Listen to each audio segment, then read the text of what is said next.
जो राईटची काढताना गव्हर्नमेंटने पैसा जो राईटच्या जाईल तिथून 10% गव्हर्नमेंट रिटर्न करते. ग्रामपंचायतले देते. मग तुम्ही का आजपर्यंत आता तुम्हाला कोण आहे देवाचा? का आमची रायल्टी जे जाऊन राहिली, आमची मालमत्ता जाऊन राहिली, तुमचा द्वेष नाही आहे. त्याच्याबद्दल हे बोलण्याची भाषा आहे, समजण्याची भाषा आहे.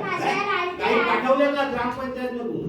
ते मालमत्ता कुणाची होत? आज रायल्टी भेटली असती 2 लाख, भेटली का तुम्हाला 2 वर्षात? ते गव्हर्नमेंट आपल्या पंचायतले 10% जसा 2 लाखावर ते याच्या अंडरमध्ये आपल्या 10% राईट रिटर्न करते तुमचा ग्रामपंचायत. माल जाऊन राहिला तरी तुम्ही रिपोर्ट नाही, काही नाही, असा नियम आहे ग्रामपंचायत गव्हर्नमेंटचा. बरोबर आहे.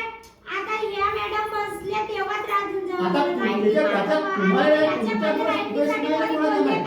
अरे बाबा तुम्हाला नसेल कॉन्सेप्ट सांगा विचार ना कसं काय आहे म्हणून. तुमचा नियंत्रण नाही आहे. अरे ट्रॅक्टर गव्हर्नमेंटला राईट भेटली का? मग तुमच्या पंचायतले तो 10% कसा देईल? मग तुम्ही एनओसी कसे दिले?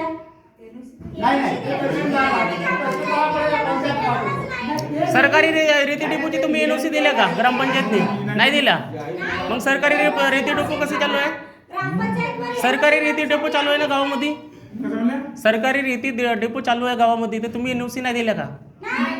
एनओसी बगैर एनओसी नाही चालू आहे का? ठीक आहे, ठीक आहे.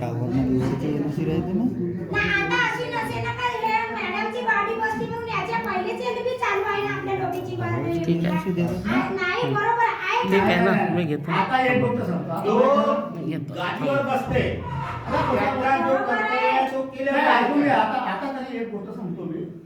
आता तुम्ही पंचायततर्फे एक ठराव गव्हर्नमेंटले द्या की आमच्या गावातून एवढ्या पर्सेंट रेती जाते, आम्हाला रॉयल्टीच्या 10% आमच्या पंचायतले पैसा पाहिजे.